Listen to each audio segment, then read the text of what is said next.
Recoucou tout le monde, c'est reparti pour finir le sac à main, non, le petit sac à dos. Donc on est parti pour faire le sac, l'assemblage. On avait donc le devant avec la poche, ce qu'on a fait juste avant, le rabat et notre dos avec la poignée et les bretelles. Donc du coup, pour rassembler tout ça, il nous manque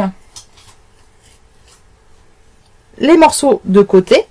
Donc on va commencer par assembler les côtés entre eux. Donc on a la base, le fond, qui est la pièce de 22 par 12. Et on a les deux grands côtés, hop, qui sont les pièces de 32 par 12. Donc on va assembler d'abord, hop, un côté avec le fond. Hop, si je vous montre ici, ça va être mieux.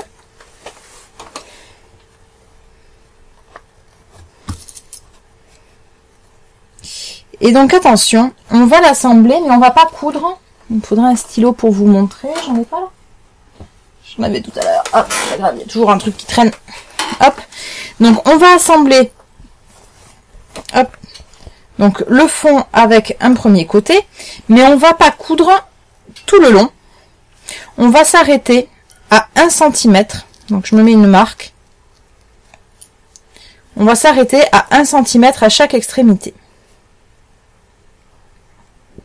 C'est important de s'arrêter à 1 cm, puisqu'en fait, ça va éviter, quand on va vouloir assembler le sac, ça va éviter de devoir cranter l'angle. Cette ouverture de 1 cm ici sur le côté va suffire pour faire le cran. Voilà. Hop. Alors, question, rien n'est surjeté? Non, puisqu'on a tout qui va être enfermé dans les coutures à l'intérieur, il n'y a pas besoin de surjeter quoi que ce soit. Donc, j'assemble, hop, de couture à couture, de cran à cran, ici, à 1 cm. Et donc j'ai mon premier côté qui est là, là j'ai mon fond, donc je vais faire pareil avec le deuxième côté, je l'épingle,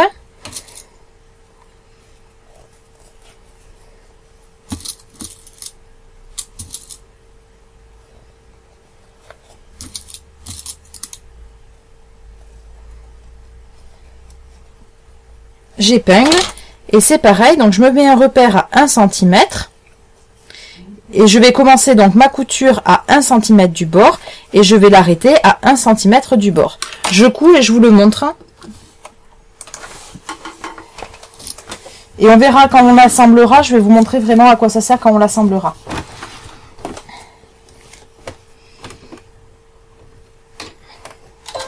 Je fais bien sûr des points d'arrêt.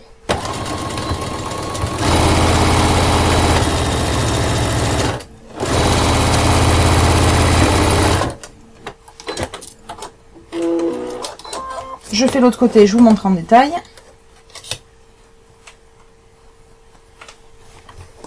Donc, je commence à 1 cm, à mon petit repère.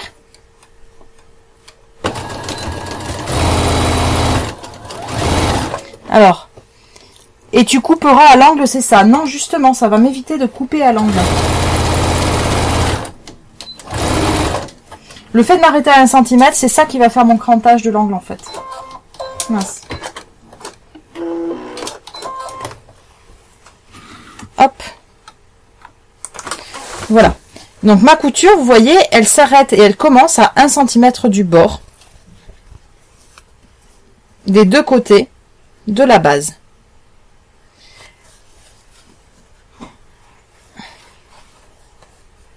Et donc il n'y a pas besoin de cranter.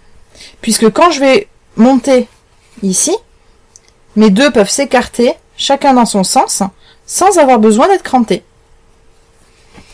Donc on va assembler. On a les côtés qui sont assemblés. On va commencer par assembler le rabat et le dos.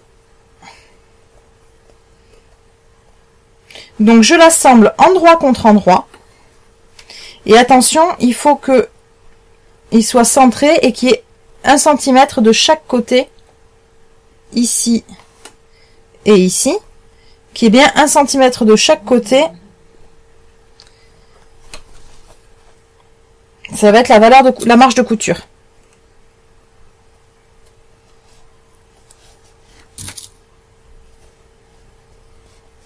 Donc j'épingle le haut de mon rabat. Hop, j'ai un petit décalage là. Un petit décalage de l'entoilage. On enlève. Donc là, on a quelques épaisseurs pour le coup, puisqu'on a les bretelles, le rabat et la poignée. Donc, j'ai épinglé mon rabat sur mon dos. On le coud.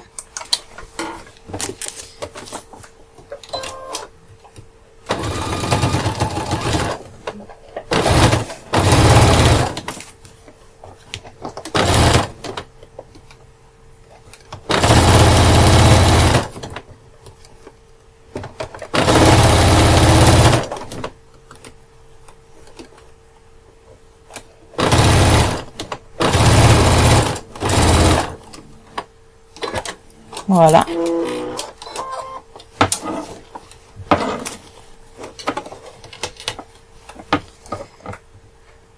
Hop. Et donc maintenant, je vais assembler mon côté à mon dos. Donc je vais commencer par assembler. Alors attention avec les bretelles qu'on les enferme pas dans la couture. Je vais d'abord assembler le bas. Donc le fond de mon sac, avec les côtés donc de part et d'autre, avec le bas de la partie dos. Donc je l'épingle. On va donc coudre à 1 cm du bord et on va s'arrêter à notre couture de tout à l'heure. Je vous montre, j'épingle et je vous montre.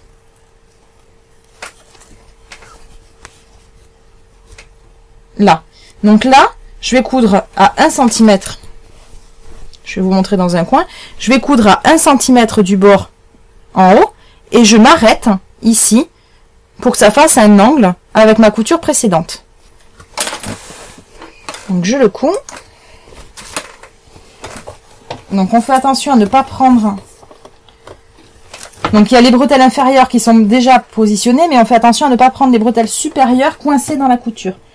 Donc on commence à planter l'aiguille dans le coin de notre couture précédente.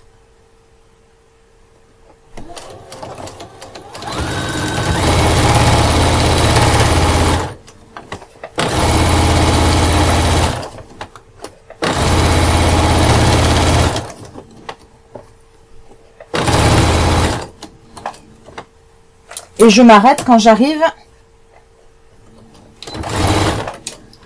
à la couture. Je vous montre ce que ça donne. Donc, on se retrouve comme si on avait fait l'angle en fait. D'accord? Donc, on n'a pas cousu jusqu'au bout. On s'est arrêté à 1 cm du bord.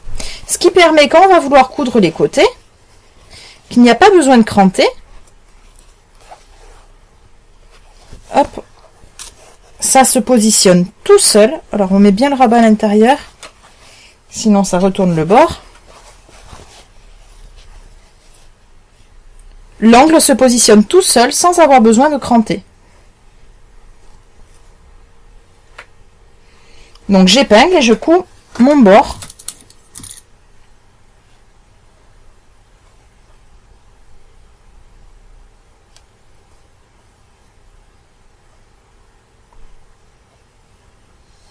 Donc, attention toujours, ça peut vraiment arriver facilement.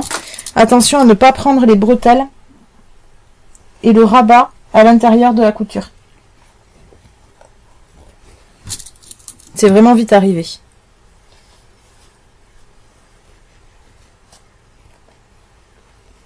Et donc, on va coudre maintenant notre côté. Donc là où on a épinglé le bord. Et on va coudre ici en commençant à 1 cm du bord. Donc on commence avec ici le bord de la couture à 1 cm. Donc Donc je plante mon aiguille, hop, caméra, et c'est parti.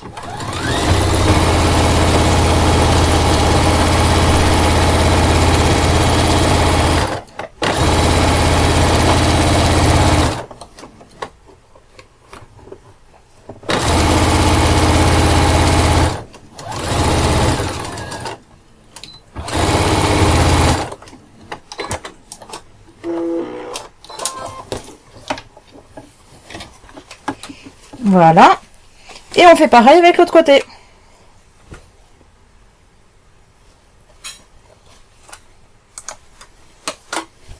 Donc je l'épingle.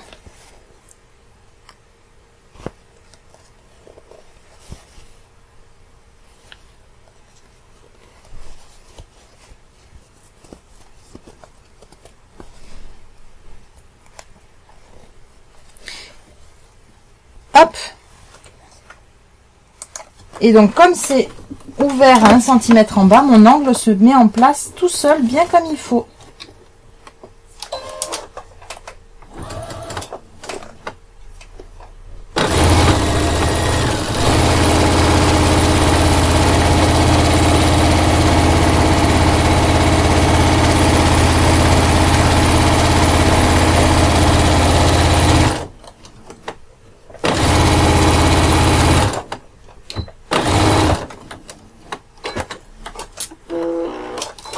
Hop.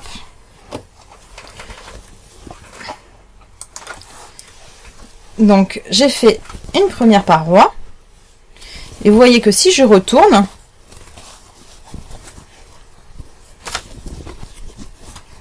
alors là j'ai un petit fil, ça arrive, un petit fil qui passe à travers la couture, hop, et du coup mes angles se font parfaitement, mes coins sont nickel, et j'ai pas eu besoin de cranter ni d'abîmer mon tissu. Donc je le retourne et on va faire exactement la même méthode pour assembler maintenant le devant. Donc on commence par assembler le devant. Attention à bien prendre dans le bon sens, à assembler le bas du devant, donc avec la poche dans le bon sens. On assemble le bas du devant avec le fond du sac.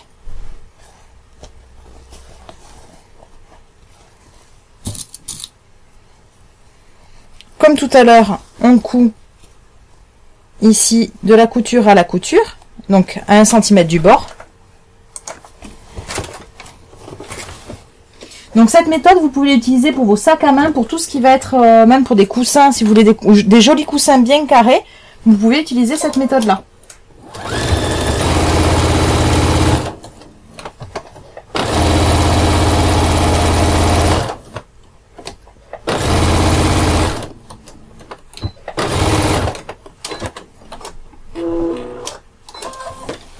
Voilà, et maintenant on va coudre les bords.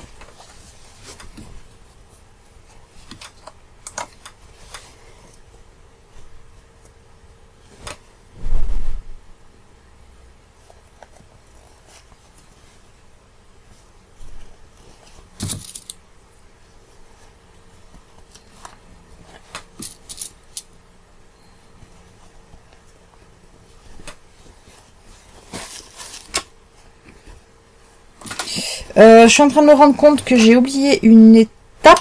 Oui. Alors, j'ai oublié une étape importante pour le devant, donc tant que c'est pas trop tard, attention. Hop. Il faut faire sur le devant. Il vaut mieux le faire avant d'assembler, c'est quand même mieux. Il faut faire la boutonnière qui va servir à passer le cordon de serrage. Donc on va le faire avant, c'est quand même plus pratique de le faire avant qu'une fois que le sac est assemblé. Donc il est quand même pas mal assemblé, mais c'est pas grave. Normalement sur le tuto je l'ai mis avant, donc n'hésitez pas à le faire avant. Donc je me marque le milieu comme toujours. Je fais tomber le sac. Je plie mon tissu en deux pour bien centrer ma boutonnière. Donc je vais attraper mon pied spécial boutonnière. Hop. Je l'ouvre sur Donc là, ça va être une boutonnière automatique, donc en une étape. Si vous avez une boutonnière en 4 étapes, je pourrais vous le montrer un de ces jours d'ailleurs. Donc là, en fait, la boutonnière en une étape, il suffit que je lui donne la largeur de boutonnière que je veux. Donc là, je lui ai donné une largeur de 2 cm. Hop. Donc cette largeur-là, elle va me le calculer automatiquement. Une boutonnière en 4 étapes, c'est à vous de calculer la longueur. Donc s'il faut, je vous ferai une mini vidéo pour vous montrer les différentes boutonnières. Donc, comme j'ai une boutonnière de 2 cm, je sais qu'il va falloir que je commence à 1 cm du milieu. Donc je me mets juste un repère à 1 cm. Et si je me trompe pas, il me faut la boutonnière à 2 cm du bord, du haut du sac. Hop. Alors, je me repère donc on trouve où le tuto. Le tuto, alors il va y avoir le support de live que je vais mettre en ligne sur l'événement Facebook. Et vous avez juste, par contre le support de live, vous avez juste le matériel nécessaire et le plan de coupe. Ensuite vous avez le tuto et le kit, ils sont sur ma boutique en ligne. Voilà, donc vous avez le kit à 15 € et le tuto à 2,50 € si vous voulez que le patron en PDF. Donc, ici, j'ai donc mis ma boutonnière, mon pied boutonnière en place. Donc question, c'est avec ce pied-là que je coule les boutons. Non, c'est pas le même pied pour coudre les boutons. Ça, c'est juste pour la boutonnière. Le pied bouton, c'est celui-là. Le pied bouton. Il est beaucoup plus petit. Il est flou ici. M'énerve, il faut vraiment que je trouve une meilleure caméra. Hop. C'est celui-là, le pied bouton. Et le pied boutonnière est beaucoup plus long. Voilà. Donc, mon pied boutonnière est en place. Je me suis mis à 1 cm donc de mon repère milieu, puisqu'elle doit faire 2 cm de large. Et donc, je me suis mis à 2 cm du bord haut du tissu. Je mets ma machine en boutonnière et c'est parti. Elle va faire automatiquement la boutonnière. Pardon. Hop, elle me crie dessus. Il y a le petit taquet ici qui sert à repérer la distance en fait, puisqu'elle est en automatique. Voilà. Hop.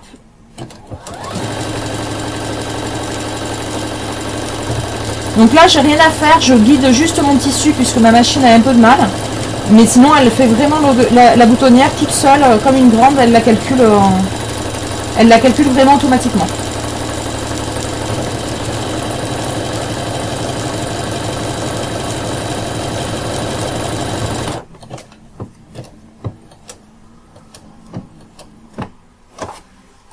Et voilà, la boutonnière est faite.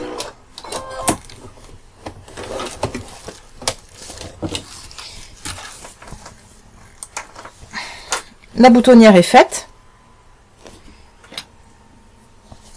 Et il me reste avec mon découvite. Alors, ce que vous pouvez faire, si vous débutez dans la boutonnière, je vous invite à mettre une épingle en début et fin de boutonnière, enfin surtout en fin. Ça va éviter avec le découvite, parce que le découvite peut partir très très vite, comme son nom l'indique. Et l'épingle vous évite d'aller plus loin. Vous voyez, là je suis bloquée sur mon épingle. Si on met pas l'épingle et qu'on fait pas attention, on a vite fait d'aller trop loin avec le découvite et de couper l'extrémité de notre boutonnière. Donc on se met une épingle juste au bout, et ça évite d'aller plus loin. Hop, on peut couper les petits fils qui ressortent de la boutonnière. On pourra les couper après, ça fait plus propre. Voilà, la boutonnière est faite. Je peux ranger mon petit boutonnière. Je repasse avec le pied normal. Et donc je peux finir mon devant. Je vais assembler, donc on en était à assembler les côtés, avant que je me rende compte de mon oubli.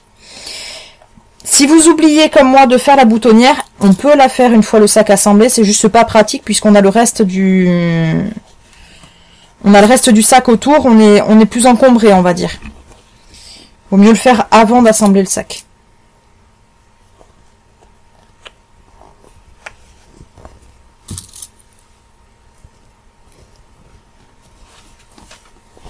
Hop. On repasse en machine, sur la vue machine. On repasse en point droit. Et on assemble nos côtés.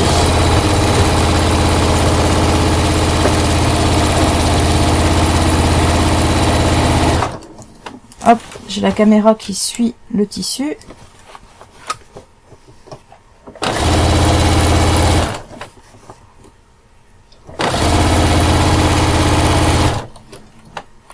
Et donc je m'arrête à ma couture du fond, à 1 cm du bord. Hop, il y a tout qui tombe.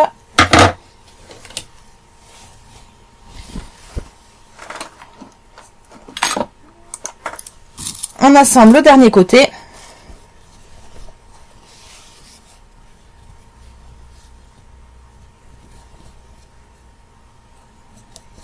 Et on aura fini l'extérieur du sac.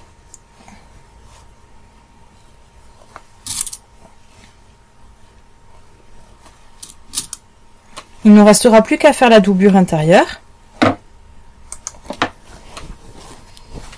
Assembler les deux.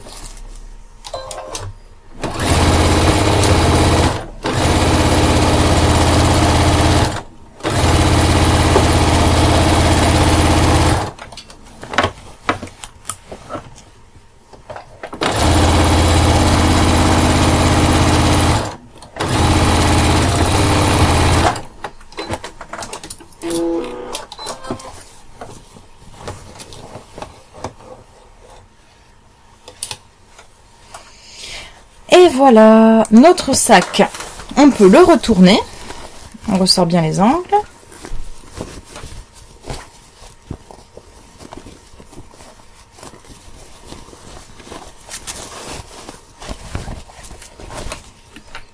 Hop.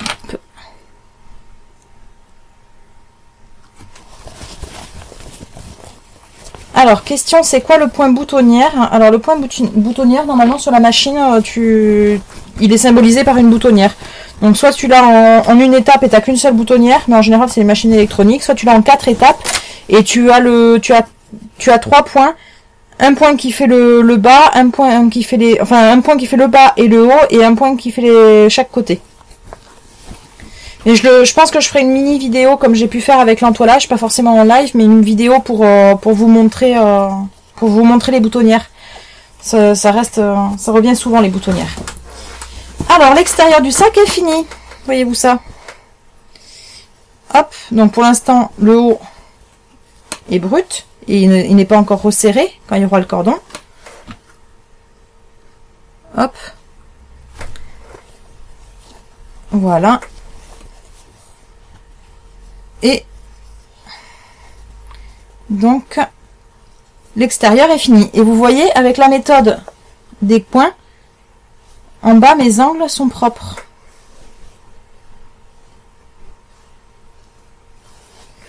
Voilà.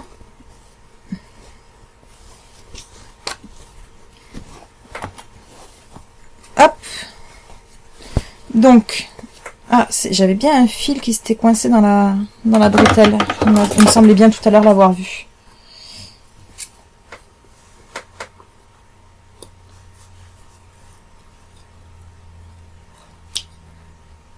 Voilà.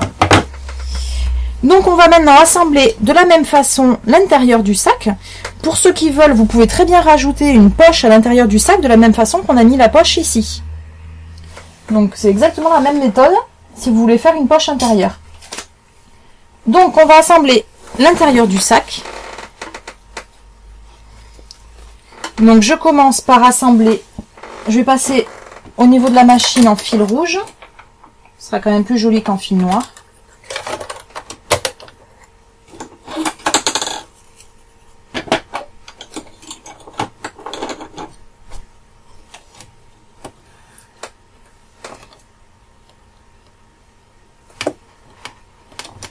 Voilà.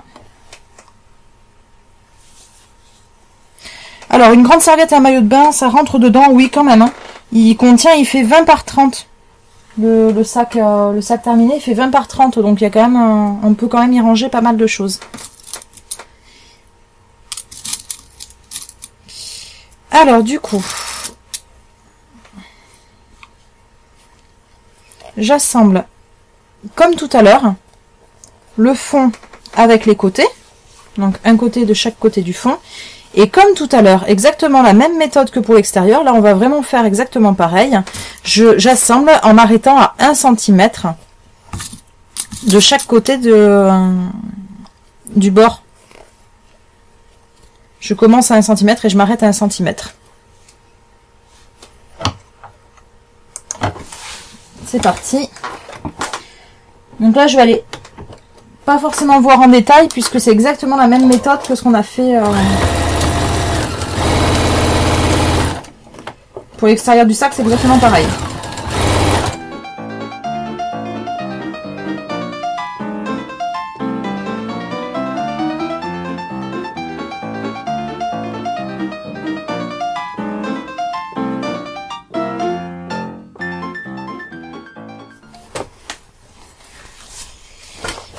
Et on va maintenant assembler l'autre côté.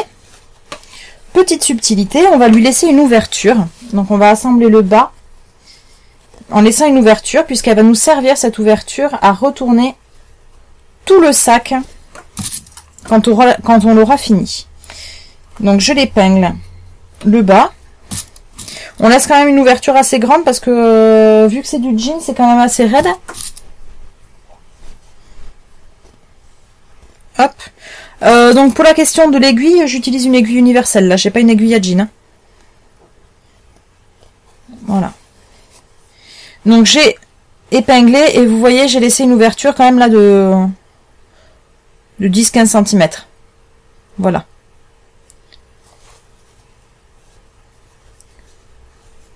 Donc je couds le fond. En commençant toujours à 1 cm.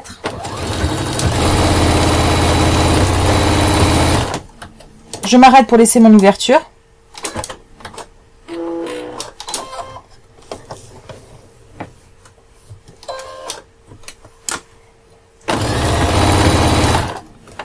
Alors l'ouverture, là, je laisse 10-15 cm. Ce qu'il faut savoir, plus l'ouverture est grande, plus c'est facile à retourner.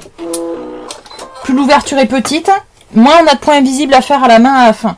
Donc il faut trouver le bon compromis, de laisser une ouverture où c'est quand même confortable de retourner, sans faire craquer la couture à côté, mais qu'on n'en ait pas non plus pour 3 heures à faire des points invisibles à la fin.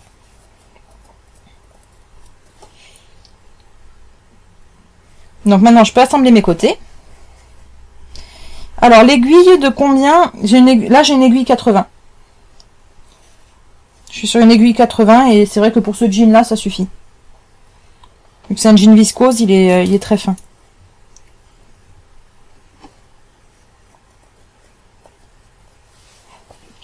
Hop, et les côtés.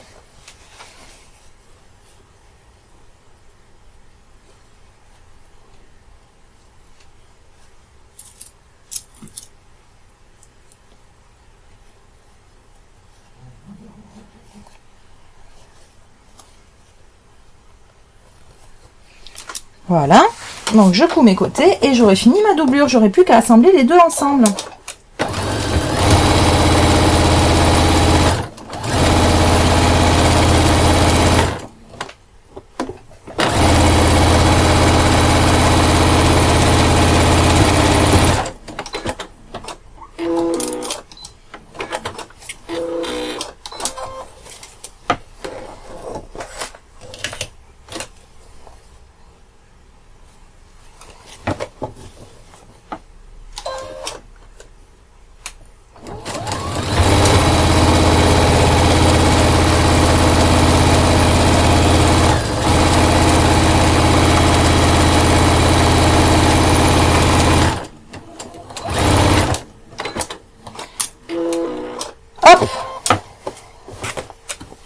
Ma doublure est terminée.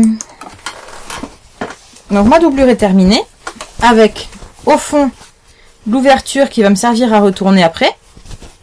Et donc je la laisse.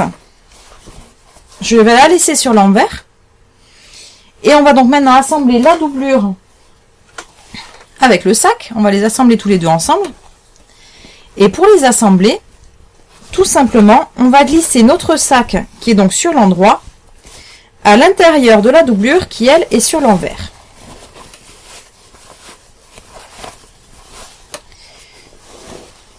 Je glisse l'un dans l'autre. Hop. Alors, question, pour doubler un habit, c'est pareil, de la même taille. Ça dépend de l'habit, ça dépend s'il a des pinces, c'est un peu plus compliqué pour un habit, mais sinon, grosso modo, c'est la même méthode. Donc, je passe mon sac dans ma doublure, et je vais bien faire coïncider, je vais épingler ça d'abord, d'ailleurs, au niveau des coutures, pour que mes coutures verticales soient bien pile poil en face. Si on a été régulier, ça tombe bien pile poil au bon endroit. Si on n'a pas été régulier et que ça tombe pas pile poil au bon endroit, on essaye de faire coïncider un maximum. C'est le rendu fini du sac, ce sera plus joli si ça coïncide bien. Et puis il aura une meilleure forme aussi. Une fois que j'ai mes 4 angles qui coïncident, je peux mettre 2-3 épingles tout autour pour pas que ça bouge.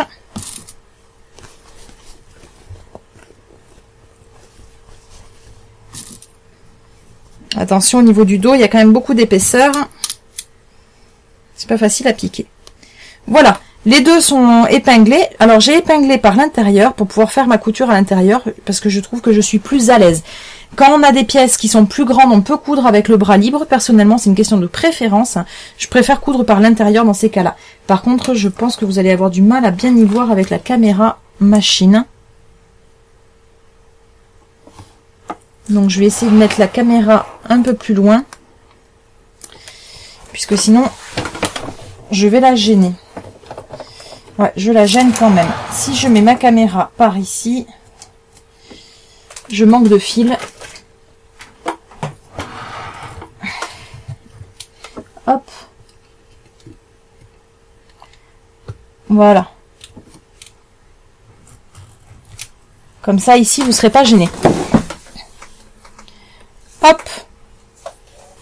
Donc, on commence milieu dos. Et on se fait une couture à 1 cm du bord sur tout le long, tout le tour. C'est parti!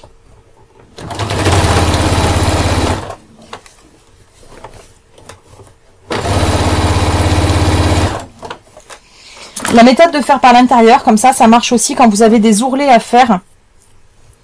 Quand vous avez des ourlets à faire, des ourlets de pantalon, des ourlets de manches, surtout sur l'habillement enfant, ça passe pas dans le bras libre, c'est trop gros. Il suffit de faire la couture par l'intérieur comme ça.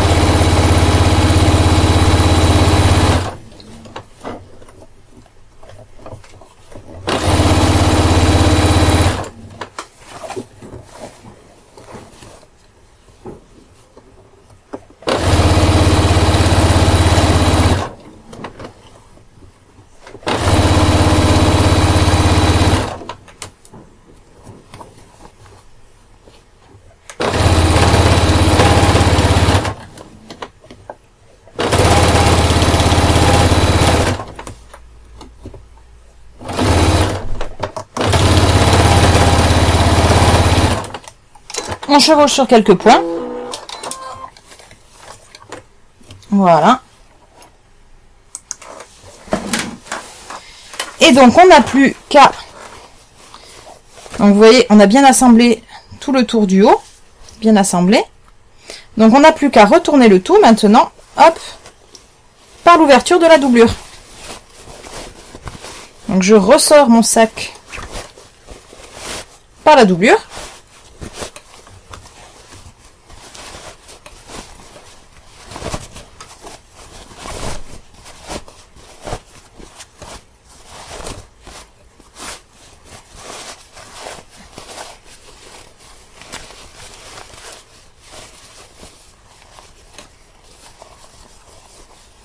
Voilà.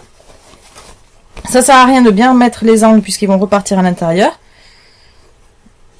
Donc là, on se prend une aiguille. Aïe, j'ai le cutter qui tombe. Pardon pour le gros bruit qui a dû tomber à côté du micro.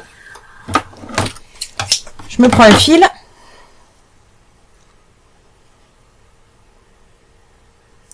Une aiguille.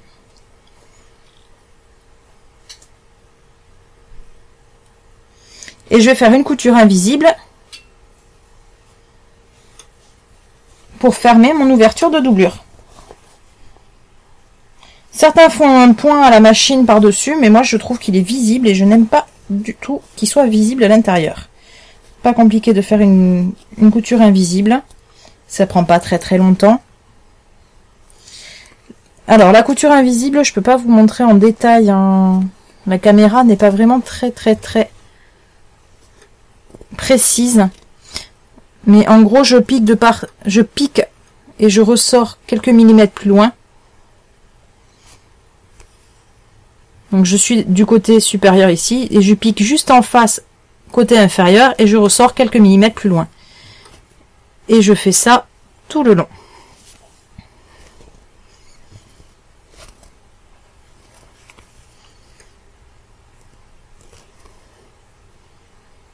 Quand les points sont bien serrés et bien en vis-à-vis, la couture est vraiment invisible et vous avez des finitions propres et nickel.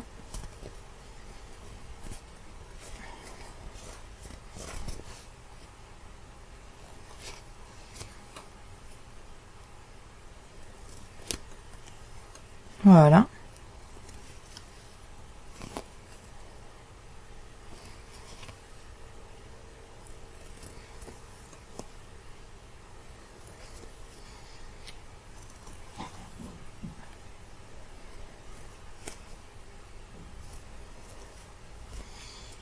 Hop. Donc vous voyez, c'est aussi l'avantage là, à ce moment-là, plus vous avez fait une ouverture large, et plus vous avez de couture invisible à faire. Par contre, une trop petite ouverture, vous risquez de casser la couture au moment où où vous retournez le sac. Il faut quand même une ouverture assez large pour pouvoir tout retourner sans casser les points.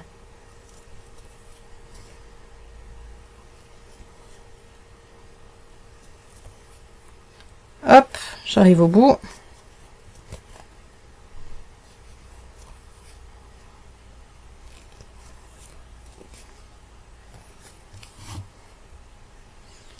Je fais un petit nœud.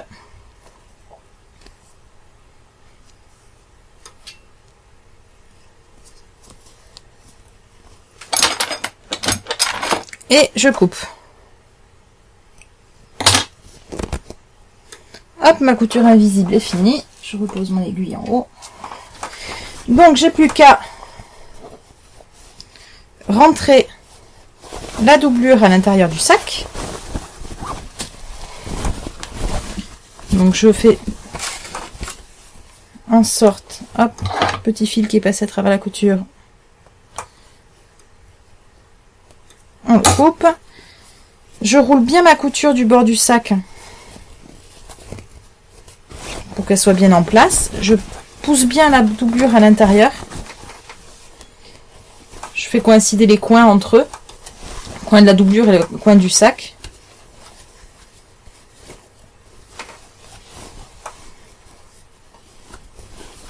Voilà. Un petit coup de fer rapide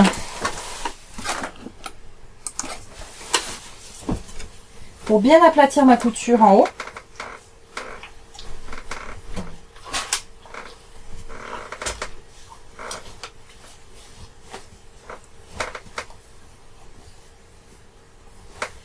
Voilà, que ce soit bien la lisière entre le jean et le coton qui soit sur le dessus. De toute façon, on va surpiquer après.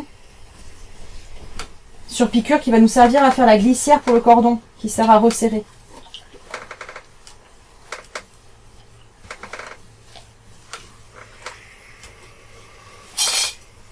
Hop.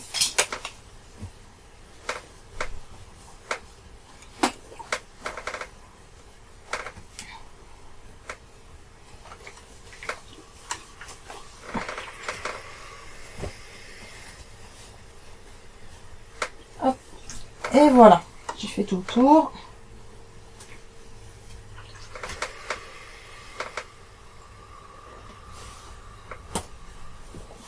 Voilà. Donc le sac, hop.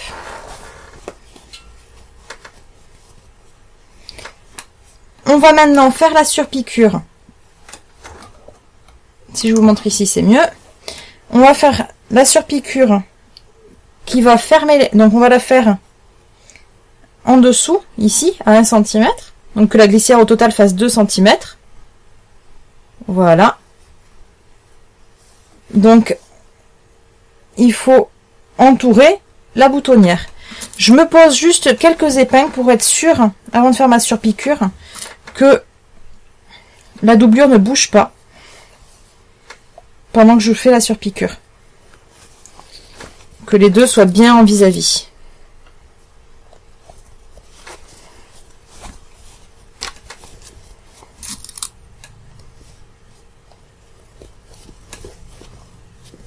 Je vais repasser en fil noir, puisque j'ai fait toutes mes surpiqûres en fil noir.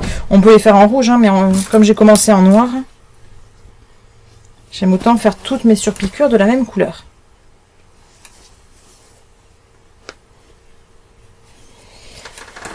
Pour le coup, je vais passer en bras libre au niveau de la machine.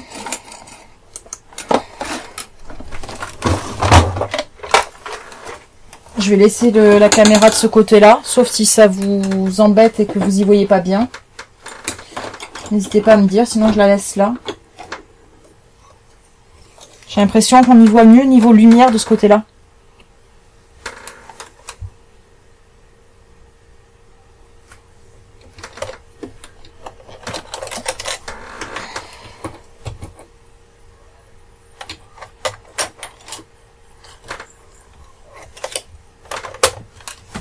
Hop. Alors, je commence toujours pour que mon raccord soit sur un bord ou au dos.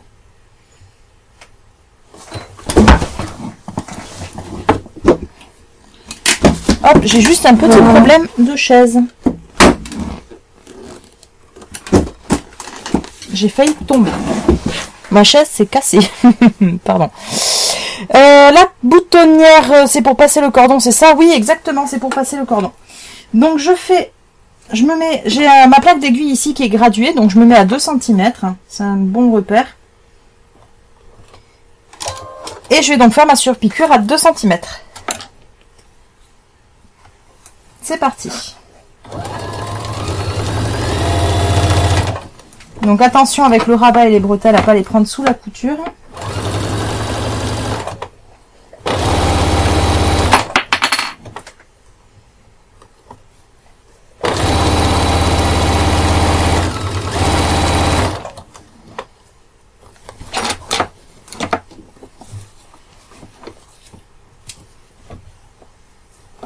Hop, il y a le rabat qui cache.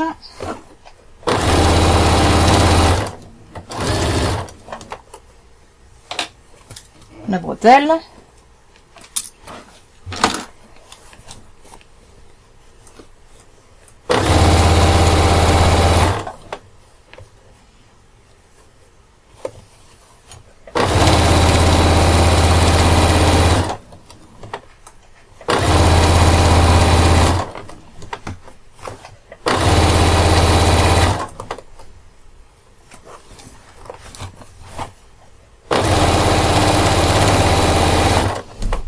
Et je fais donc mon raccord en chevauchant de quelques points.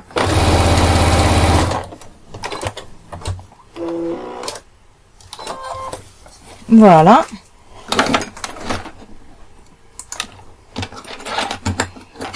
Hop, je coupe mon fil et je vous montre. Voilà, donc là j'ai ma glissière pour le cordon qui est faite.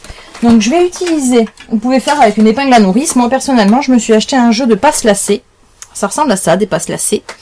Et c'est très très pratique pour passer les lacets, pour passer les cordons, pour passer les élastiques également. C'est vraiment génial. Donc là j'ai pris mon ruban. Hop. En fait on le passe dans le trou du passe lacet. et on le descend et il se coince.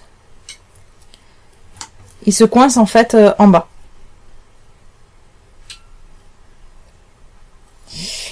Alors, j'ai du mal à retomber au même endroit quand je fais le tour. C'est que tu dois te décaler. Donc, prends un repère visuel. Donc, moi, j'ai pris par exemple le repère de ma grille. Et je reste mon bord toujours à la même distance par rapport à ma grille. Il faut se garder un repère visuel, ça aide à coudre droit. Je passe mon passe-lacet dans la glissière et je vais faire tout le tour.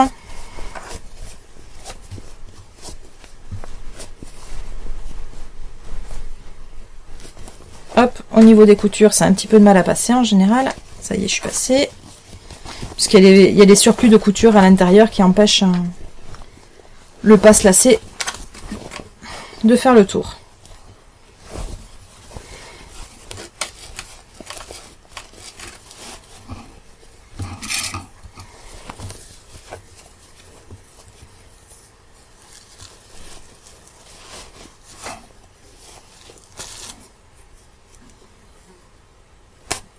Hop.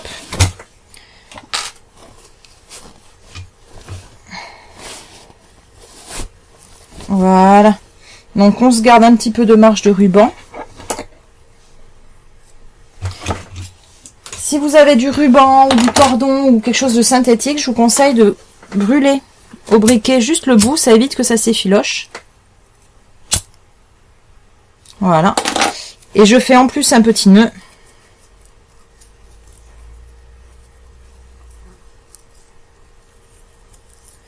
Alors, je comprends pas où est l'ouverture de la glissière. C'est la boutonnière qu'on a fait tout à l'heure. L'ouverture de la glissière, c'est la boutonnière qu'on a faite devant, tout simplement. Et je fais donc un petit nœud au bout de mes rubans, où j'assemble les deux ensemble. Si vous avez un stop cordon, ça peut marcher aussi, c'est sympa. Voilà. La boutonnière qu'on a fait devant tout à l'heure, que j'avais oublié de faire et que j'ai faite avant d'assembler le sac, c'est l'ouverture. Et c'est ce qui me permet, hop, de fermer le sac.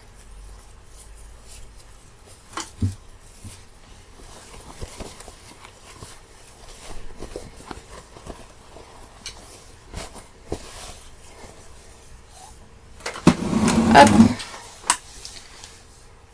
Il ne manque plus qu'une seule étape et on aura fini notre petit sac. C'est les boutons des bretelles. Donc moi je vais faire avec les boutons cam. Si vous avez des boutons traditionnels, ben vous faites avec des boutons traditionnels et une boutonnière. On pose la boutonnière sur la bretelle supérieure et le bouton sur la bretelle inférieure. Moi je vous montre avec les boutons cam. Alors attention, ma pince cam a beaucoup vécu et elle n'a plus l'embout. Ici normalement il y a un embout en caoutchouc. Elle l'a plus, mais ça marche quand même très très bien. Je me mets un petit repère pour être sûr de mettre les boutons au même endroit sur les deux bretelles. Donc ici je le mets à... Hop.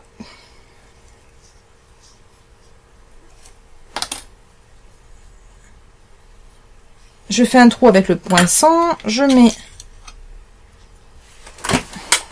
la partie mâle, donc la partie avec le pic, dans mon trou. Et de l'autre côté, je mets la partie mâle de la cam, donc la partie qui est en volume. Voilà. Et je l'écrase avec la pince.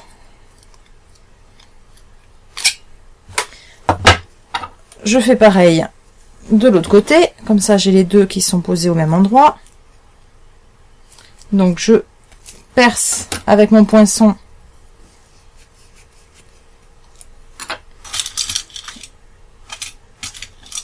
hop, je pose.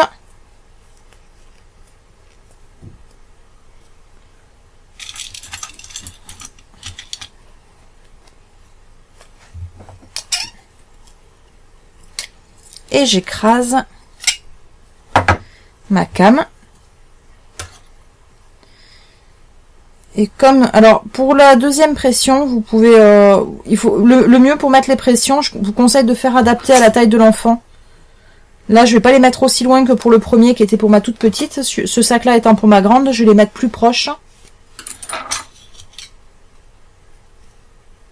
Le mieux, vous mettez le sac à dos sur... vous épinglez les bretelles et vous essayez à l'enfant directement pour être sûr que c'est à la bonne longueur de bretelle.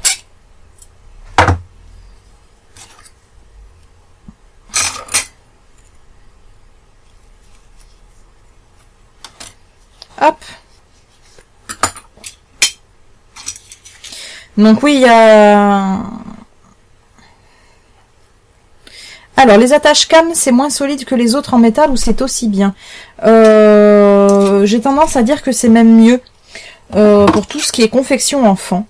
Parce que les pressions métal sont accrochées par des crochets, des pics en métal en fait. Quand on écrase la pression, les pics en métal s'écrasent et viennent se refermer à l'intérieur de l'autre partie de la pression. Quand la pression lâche, ce qui arrive quand même relativement souvent, une pression qui lâche, c'est quand même courant. Quand la pression lâche, on se retrouve avec une partie qui se détache et qui a des picots, donc les picots qui s'étaient refermés à l'intérieur, qui sont très dangereux et très à vif.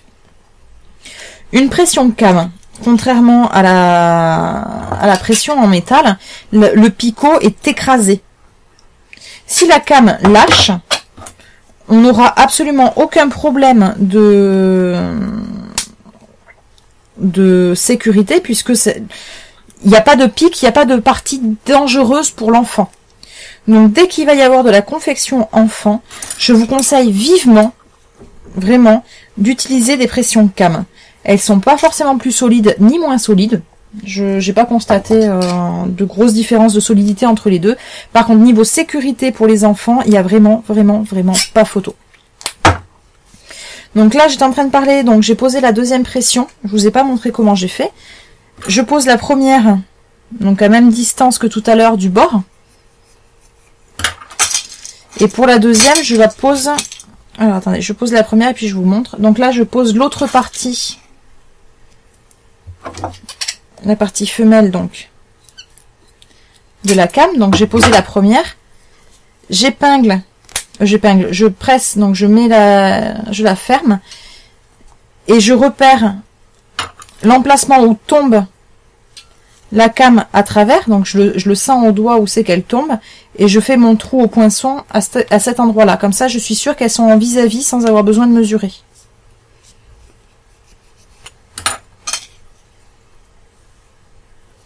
Donc voilà, pour revenir sur les pressions métalliques, sans poinçon, tu as une technique pour bien piquer le repère avec une grosse aiguille.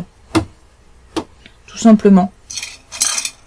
Personnellement, j'aime bien le poinçon comme c'est quand même pratique. Si on met pas des pressions, pas besoin. Si on met des pressions cam, pas besoin de boutonnière. Non, il n'y a pas besoin de boutonnière, c'est des pressions. T'en mets un de chaque côté, ça se clip. Pression cam, pas besoin de boutonnière.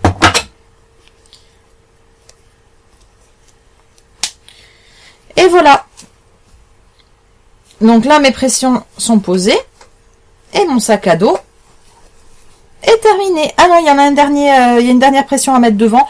Elle n'est pas obligatoire, elle est plus décorative puisque le rabat tombe quand même pas mal. On va dire pour les jours de grand vent, on va la mettre. Donc je centre au milieu du rabat.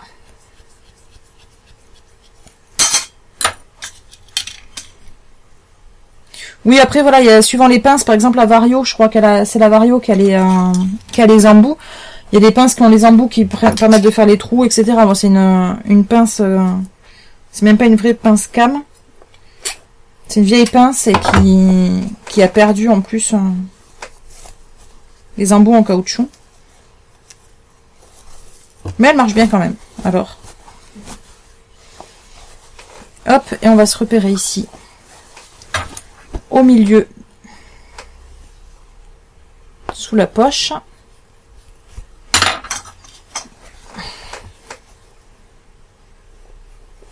Hop, un peu plus délicat du coup de passer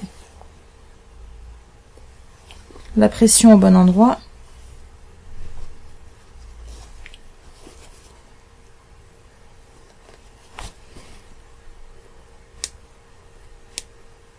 Voilà.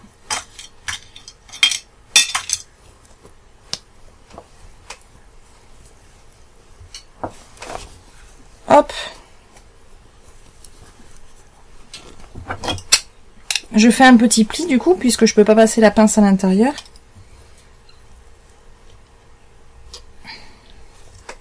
Je plie mon tissu pour pouvoir poser ma came.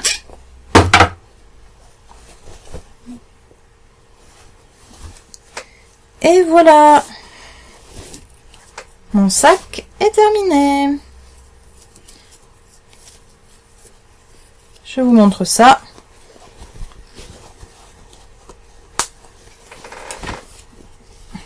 Hop. Donc là, il est tout vide, mais... Alors, on peut mettre des cames avec une pince Vario, oui, puisque la Vario a les embouts qui se changent et il y a des embouts spécial cam avec la Vario. La Vario de donc marque Prime. Hop.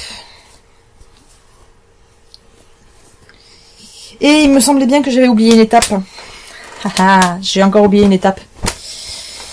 Une étape qui n'est pas obligatoire, mais que je me fais la réflexion à l'instant. Ce que j'avais fait et ce que j'ai marqué dans le tuto également. Quand vous avez le cordon qui est bien centré. Je n'aime pas quand le dos plisse. Quand le dos se plisse avec le reste, j'aime bien que le dos il reste bien droit. Donc je vais, hop, faire juste une petite couture d'arrêt ici, à la verticale. Ça va fixer mon cordon à cet endroit-là. Premièrement, ça va éviter que le cordon fasse le tour et que vous le perdiez à l'intérieur. Mais surtout, ça va éviter que le dos ne plisse et il n'y aura que l'intérieur, le devant et les côtés qui vont plisser quand vous allez le serrer. Donc c'est juste, hop, c'est rapide, c'est juste une petite couture d'arrêt. Hop.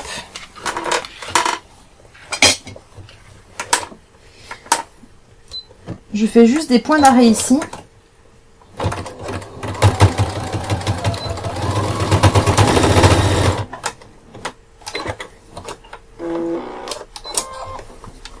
Donc ça, c'est l'inconvénient de le faire de tête et de ne pas suivre le tuto que j'ai écrit.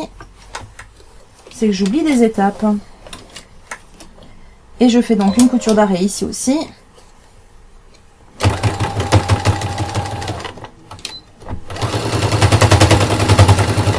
Voilà.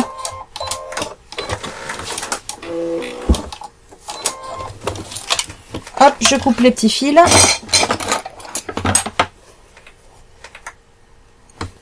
Alors c'est pas obligatoire, là c'est vraiment une question de préférence. Personnellement, j'aime pas quand le dos plisse avec se fronce quand on le ferme. Mais vous n'êtes pas du tout obligé de le faire.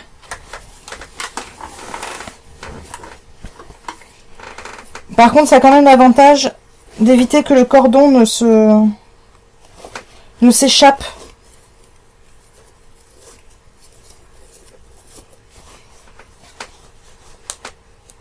Voilà. Hop, je peux refermer mes bretelles.